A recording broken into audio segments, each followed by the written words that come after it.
Gusto poder saludarles, esperando que se encuentren bien después de toda una lluvia, toda una semana bien destruida, ¿cierto? Vamos a inclinar el rostro para poder comenzar nuestra predicación de hoy.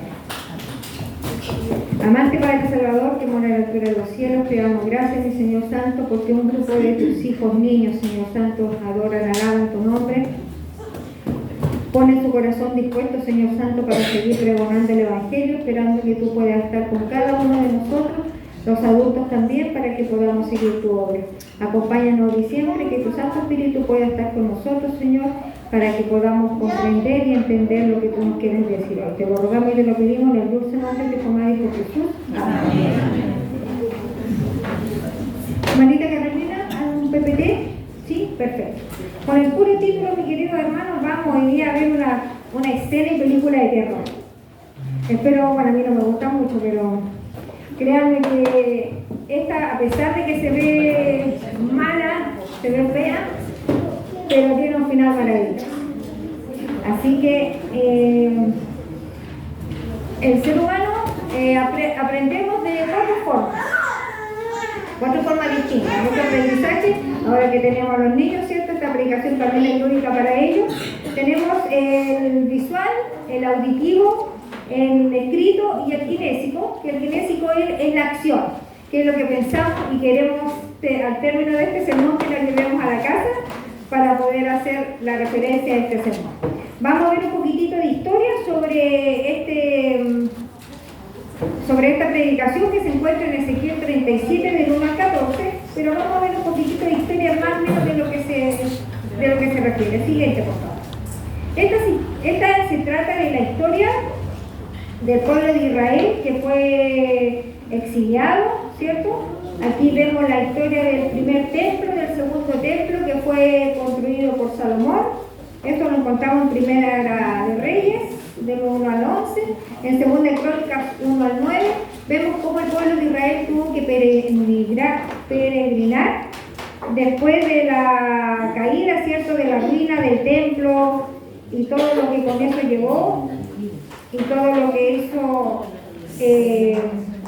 los que pasaron, ¿cierto?, por cada reino, lograron que el pueblo de Israel pudieran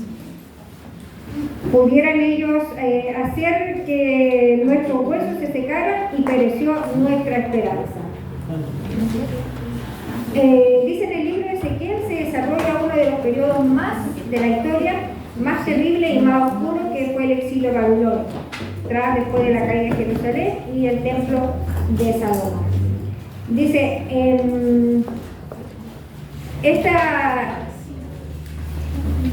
una de estas, a la siguiente, por favor, señora Carolina.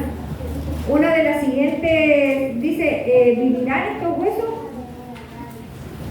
Los huesos secos que ustedes pueden ver ahí, puede relacionarse también, mi querido hermano, o yo lo relaciono porque esta prédica fue especialmente para mí, me hice con harto cariño, porque yo a veces me veo en el valle de los huesos secos. Esta mañana a lo mejor esta predicación es para ese valle tuyo, mío. A lo mejor que hay alguna crisis matrimonial, a lo mejor hay un problema en el trabajo, a lo mejor tenemos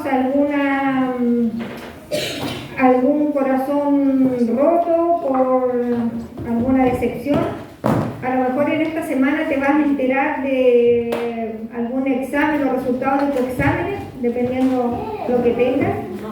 Ese valle de huesos secos, mis hermanos, es lo que estamos pasando. Y al final se trata de la desesperanza que tenía el pueblo de Israel, la desesperanza que tenemos a veces nosotros que pasamos. Y a veces cuando no tenemos ni encontramos salida, nos desesperamos demasiado. Hasta el punto, mi querido hermano, de a veces pensar que no queremos estar más en este mundo. Dice, el pueblo de Israel decía, nuestros huesos se secaron y pereció nuestra esperanza. Nuestra hermana Elena de Juárez dice de que ella explica, ¿cierto?, de que tiene, hoy en día también representa a la religión, a nosotros también que presentamos una religión fría, formal, que a veces tenemos conocimiento de la Biblia, pero la parte espiritual estamos muertos. Tenemos una inmadurez espiritual porque no permitimos que Dios transforme nuestras vidas. Quiero destacar una de las predicaciones que hizo el pastor Jason y que lo recalcaba cada noche, que decía, mucha gente no ha venido a la iglesia por la culpa de la misma iglesia. Muchos se han ido también por la decepción o el mal testimonio que hemos dado cada uno de nosotros con algún comentario, con nuestro sentir, nuestro pensar también, que a veces incomodamos al resto. Dios te saca de tu zona de confort para poder ponerte en el valle de los huesos secos, en las situaciones más incómodas, en las tormentas, en las desesperanzas de la vida. Dios te hace la pregunta, ¿vivirán estos huesos? Si nosotros reconociéramos nuestra propia condición de muerte espiritual y de inmadurez espiritual, diríamos realmente, el Señor nos preguntaría, ¿vivirán estos huesos? En nuestra sequedad o nuestra falta de fe. Vamos al capítulo en Ezequiel 37, vamos a abrir nuestra Biblia, en Ezequiel 37, del 1 al 3, vamos a ir párrafo por párrafo para ir desglosando un poquitito esta predicación. Ezequiel 37, del 1.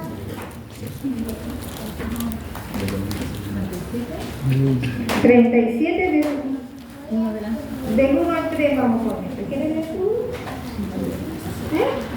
Vamos. Sí,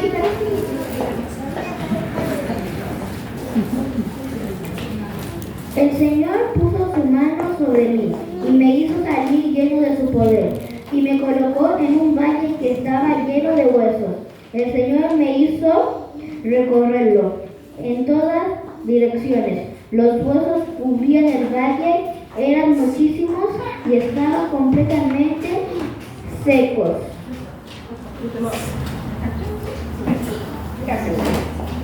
Dice que estaban completamente secos. Mi hermano quiere a usted, si el Señor le dice y le pide, María Pino Valle, usted predica los huesos secos. O sea, ni siquiera habría lógica para eso para nosotros, ¿verdad? Pero dice la palabra del Señor en Marcos 16:15, dice, y les dijo, id por todo el mundo y predicar el evangelio a toda criatura. El Señor en el capítulo 3 dice, y me preguntó, hijo de Adán, ¿vivirán estos huesos? Respondí, Señor Dios, tú lo sabes. El capítulo 4, veamos, y me dijo, entonces, profetiza estos huesos y diles, huesos secos, oíd la palabra de Dios. Dice, profetiza estos huesos. Profetiza en el diccionario quiere decir presagiar, adivinar, auspiciar, predecir, pronosticar, anunciar, ver, incluir. Una acción de un evento futuro. Dice que cuando dice, el Dios le dice a Ezequiel, profetiza estos huesos y diles, comunica, huesos, oíd la palabra del Señor. Dice que una persona antes de hablar de muerte y desesperanza tiene que haber pasado por esa situación. Ezequiel como sacerdote ya había estado en el contacto con la muerte, según la ley y los ritos sagrados. En el mundo, los cuerpos sin enterrar eran considerados una grave deshonra y una ofensa a los dioses y una fuente de impureza. En el mundo greco-romano decía que el alma no podía cruzar el inframundo, así que el cuerpo no recibía ritos adecuados. Los atenienses romanos realizaban la exposición pública del cuerpo y preferían incinerarlos, depositando las cenizas en urnas, y un cadáver abandonado dejaba un alma errante, por lo que provocaba un gran terror entre las personas. El pueblo judío decía, los entierros se realizaban el mismo día de la muerte por el rápido proceso de la descomposición, por el calor, ¿cierto?, por el clima allá en el Oriente Medio, y por mandato sagrado. El cuerpo era lavado, ungido y sepultado en el suelo, en fosas comunes o en cuevas y tumbas excavadas de roca. En el antiguo Egipto, para lograr la vida eterna y evitar la putrefacción natural, se desarrollaban complejas técnicas como la momificación, asegurando que el espíritu tuviera un cuerpo intacto para después volver a regresar. Y la antigua Persia dice que evitaban el entierro en tierra y la cremación porque creían que los cadáveres contaminaban los elementos sagrados. Los cuerpos se depositaban en torres de silencio donde quedaban expuestos a las aves rapaces que consumirían los restos posteriormente. Entonces el profeta Ezequiel sabía de qué se trataba caminar por huesos secos. No era algo muy honroso, sino que todo lo contrario. Era muy impuro o pecado en ese tiempo para ellos. Pero Ezequiel conocía el olor de la ruina al caminar por ellos. ¿Cómo podía hablar de restauración si no había caminado en lo destruido? El hombre ve ruinas, pero Dios ve un propósito. Su poder no tiene límites. Nada es demasiado seco que el Espíritu Santo no pueda transformar. Ezequiel predicaba y profetizaba palabras de Dios. Solo lo que el Señor le mandaba a decir, no lo que la gente quería escuchar o lo que estaba de moda en esos momentos. Cuando vemos estos huesos secos, seguimos teniendo fe en Dios, aún confiando en Él. No importa a quién va el mensaje, porque el Señor le dice aquí a Ezequiel, me dijo, profetiza a estos huesos y diles, oíd la palabra del Señor. Dice, no importa de quién provenga el mensaje, el problema es cómo lo estamos predicando, de la boca de quién se está predicando. ¿Seremos acaso nosotros testimonios para las demás personas? ¿Seremos acaso,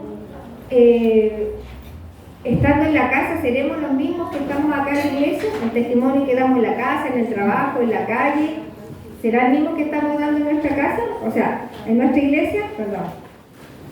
Sigamos con el capítulo 5. Mi hermanita, siguiente imagen, por favor.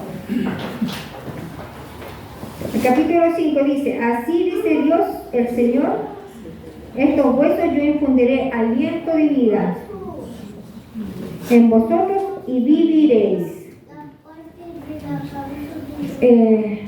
Una de las cosas que al hacer esta predicación, mi hermano, hay cosas que uno la sabe, la comprende, pero cuando uno la ve, que yo soy más visual, automáticamente mi vista ahí representa el tiempo del fin. Cuando Cristo venga y los huesos se reúnan, cada uno con ellos, dice la palabra del Señor, que son tan inteligentes que cada hueso va a saber de quién es, se van a todos reestructurar para así formar el cuerpo. Vamos a ver lo que dicen nuestros profetas mayores. Vamos a pedirle a nuestra hermana María, si nos puede leer, por favor, Isaías 11, del 11 al 13, por favor. El Señor dice así, asimismo acontecerá en aquel tiempo, que Jehová alzará otra vez su mano para recobrar el remanente de su pueblo que aún quede en Asiria, Egipto, Patros, Etiopía, Elam, Sinar y Amat, y en las costas del Val, y levantará pendón a las naciones, y juntará los desterrados de Israel, y reunirá los esparcidos de Judá, de los 4 confines de la tierra, y se disipará la envidia de Efraín, y los enemigos de Judá serán destruidos. Efraín no tendrá envidia de Judá, ni Judá afligirá a Efraín. Amén, hermano. Nos tomamos de este versículo porque dice, y juntará los desterrados de Israel y reunirá los esparcidos de Judá en los 4 confines de la tierra. Y se quitará la envidia de Efraín y los enemigos de Judá serán destruidos. Vamos al segundo versículo con el profeta contemporáneo. Vamos a pedirle a nuestro hermano Maturín que nos pueda leer Jeremías 31, del 31 al 34, por favor.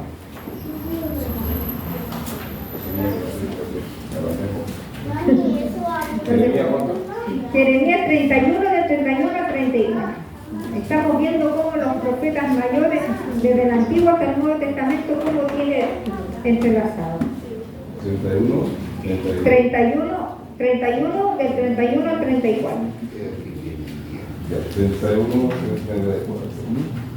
Jeremías 31. Sí, 31.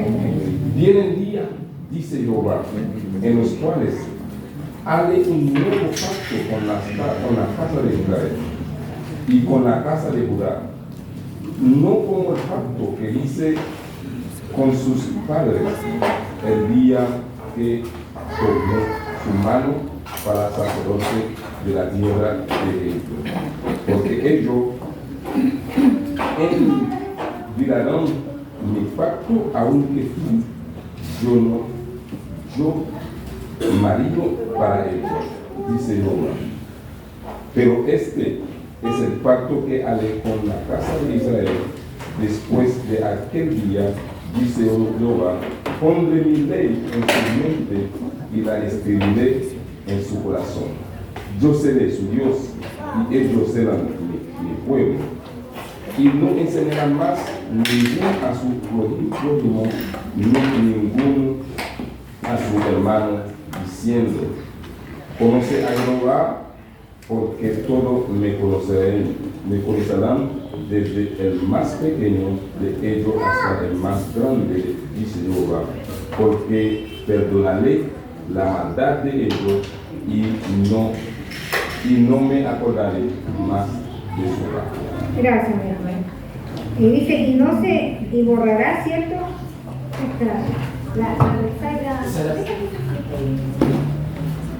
Vamos.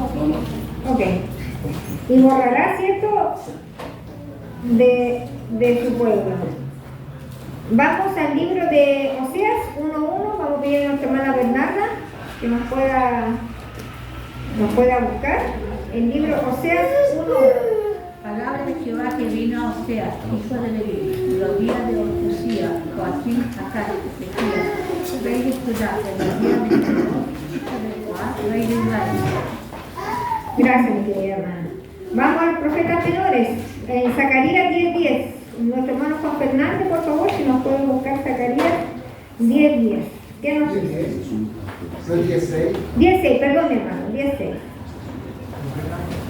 Yo fortaleceré a la casa de Judá, guardaré la casa de José, lo haré volver porque tendré piedad de ellos, y serán como si no los hubiera desechado, porque yo soy el Señor, el Dios, que los oiré. Gracias, mi querida. A veces, mi querida hermana, no entiendo cómo las personas pueden desechar el Antiguo Testamento y solo creen en el Nuevo Testamento. En la Biblia, desde el principio a fin, está completamente enlazada. Vamos a pedir a nuestra hermana Doris si nos puede leer, por favor, Apocalipsis 11:11. ¿Qué nos dice? Dice: y después de 3 días y medio, el Espíritu de vida enviado de Dios entró en ellos, y se alzaron sobre sus pies, y vino gran amor sobre los que lo vieron. Perfecto, mi hermana. La siguiente imagen, por favor, mi querida Carolina, es así, es de terror. Dice en el capítulo del 5 hacia abajo, en Ezequiel 37. Así dice el Señor a estos huesos: yo infundiré aliento de vida en vosotros y viviréis, y pondré tendones sobre vosotros, os llenaré de carne, os cubriré de piel, y os daré aliento de vida y viviréis. Entonces sabréis que yo soy el Señor. En Génesis 2:6, el Señor nos dice que quién es el que da el soplo de vida. Génesis 2:6 nos dice: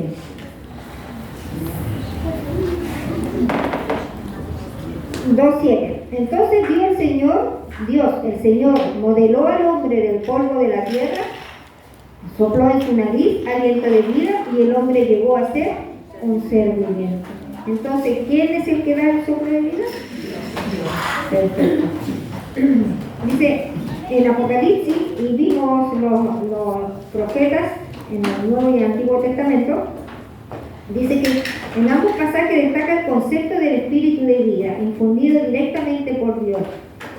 La expresión exacta, en lo que nuestras hermanas leyeron, decía que estuvieron sobre sus pies el pueblo, mientras que Juan se mantuvieron en pie, mientras que Juan utiliza una imaginación sobre la imagen que vimos anteriormente para poder describir lo que los dos testigos decían, simbolizando que era el poder restaurador de Dios que opera en el mismo principio en el desenlace de la historia, la resurrección y la resurrección espiritual y la nacional. La infusión directamente del Espíritu Santo para generar al pueblo abandonado.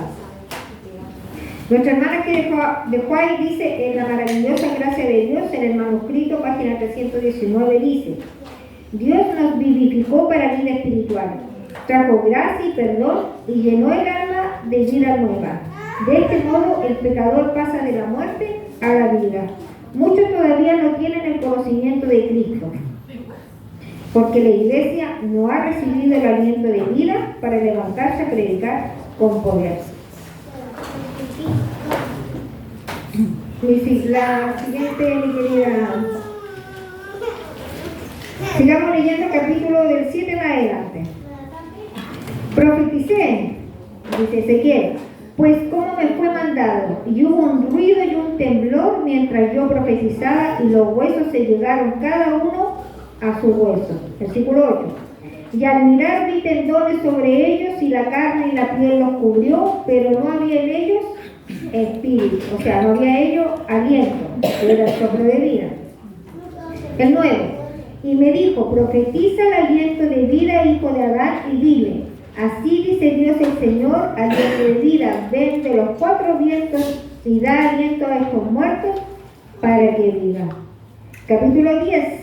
Profeticé como me había mandado, y el aliento de vida entró en ellos, y vivieron, y se pusieron en pie un enorme e inmenso ejército. El Señor quiere que veas este valle como una oportunidad. Lo que hizo con el pueblo de Israel, lo hará contigo y conmigo si confiamos en el Señor. Hoy Dios te llama a salir de tu valle de inmadurez espiritual, del que fuera del que tengas. Y la pregunta es, ¿estás listo? ¿Estás listo para dejar que Dios sobre en tu vida? Solo Él puede traer vida donde hay muerte. Lo que Dios hizo con el pueblo de Israel, lo hará contigo y conmigo. Si tomas la decisión de seguir a Cristo, son tres pilares fundamentales que el cristiano tiene que tener. Así como decía la lección del pastor Bullón, los tres pilares fundamentales es orar, estudiar la palabra del Señor y traer una persona para Cristo.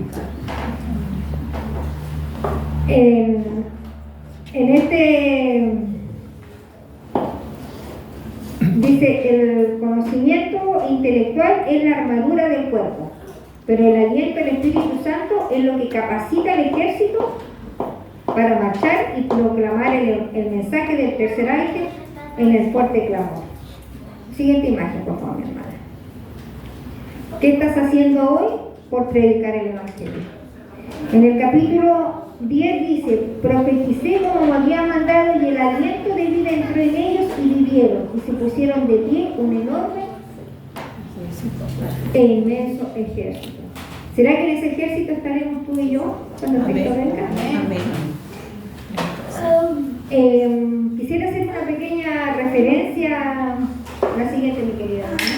Esta predicación va alusiva a estos niños.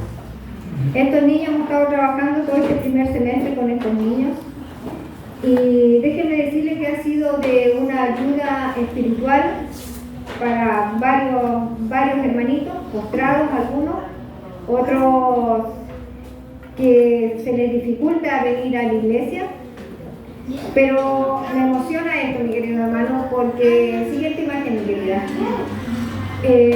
porque a pesar de que todos no todos, pero a pesar de que hay un grupito, ¿cierto?, de personas, o a veces cuando uno trabaja por Cristo, a veces el enemigo siempre está atacando, siempre está diciendo, no, ¿para qué? No, pero ¿por qué? No, pero un montón de cosas. Hoy en día, mis queridos hermanos, me he dado cuenta que solamente la inmadurez espiritual hace que nuestra obra se detenga. Cuando tú y yo tenemos a Cristo en nuestro corazón, no hay límites. Con esta salida de los niños, quisimos demostrarles que en la playa, que en el campo, que en las montañas, que en la Antártida, donde ellos estén, no tienen que cansarse de predicar el Evangelio. Tienen que, a pesar de las dificultades, a pesar de lo que estén pasando, me he enterado que nuestros niños en el colegio también sufren de bullying. También sufren de situaciones que a veces uno aquí en la iglesia les trae más problemas o más situaciones y no los entendemos.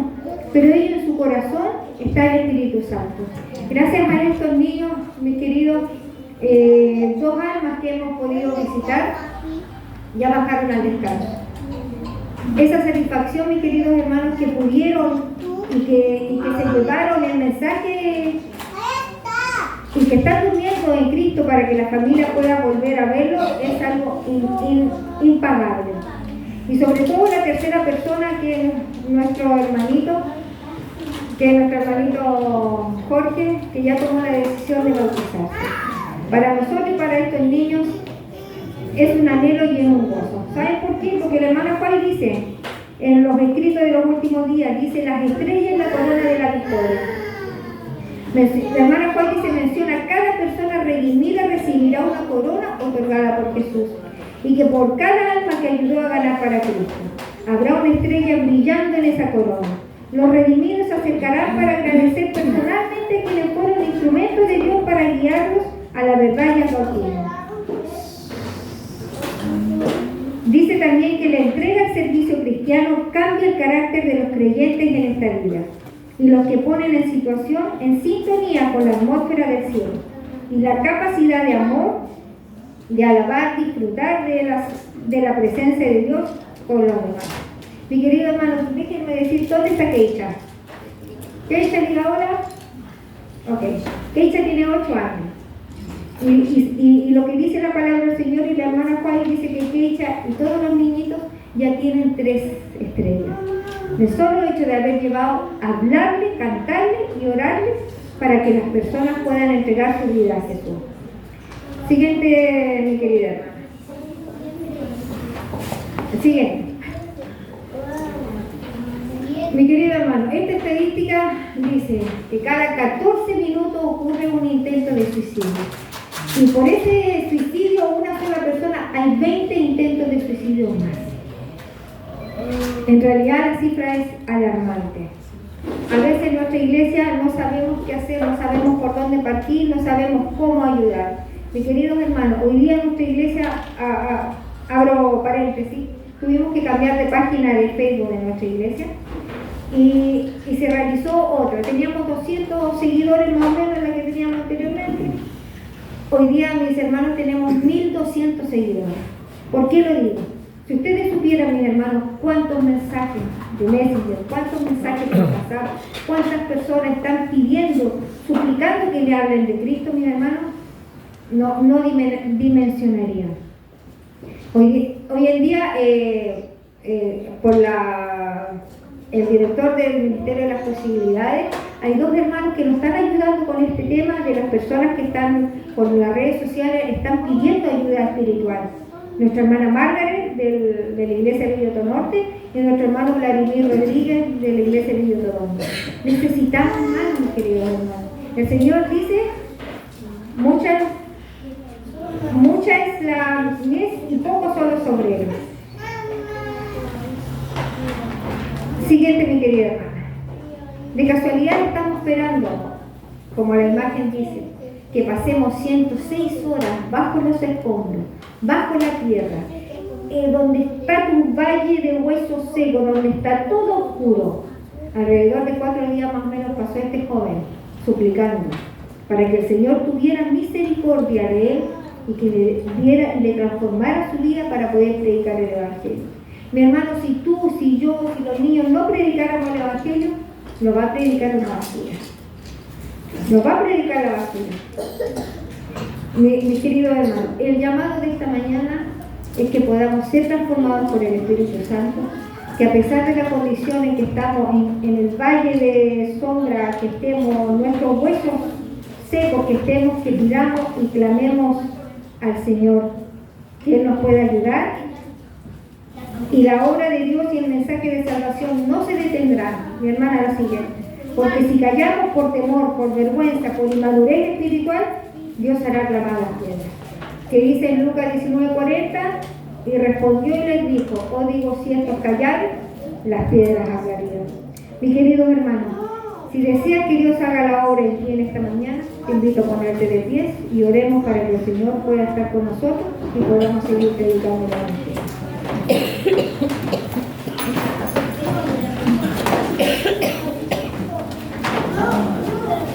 Amante Padre Celestial que mora en la altura de los cielos, Padre mío, te agradecemos por seguir predicando el Evangelio. Te agradecemos porque tú tienes tu pueblo escogido. Te agradecemos, Señor, porque tú utilizas a los niños, utilizas a los adultos, utilizas hasta el menor, hasta los huesos secos, Señor Santo, para poder reflejar nuestra condición, para poder enseñarnos, Señor, que no hay límites para predicar tu palabra, que teniéndote en nuestro corazón, que tu Santo Espíritu esté en nuestro corazón, seguiremos predicando el Evangelio para que muchas personas más puedan saber de ti. Ayúdanos, mi Señor Santo, para que cada persona que esté en nuestro camino, seamos, Señor, testigos y seamos, Señor, también para que podamos llevar el Evangelio. No importa cómo, cuándo y dónde. Simplemente ayúdanos, Señor, a que ese Evangelio pueda llegar a todas las personas para que tú pronto llegues. Te lo rogamos, te lo suplicamos en el dulce nombre de tu Hijo amado Jesús. Amén.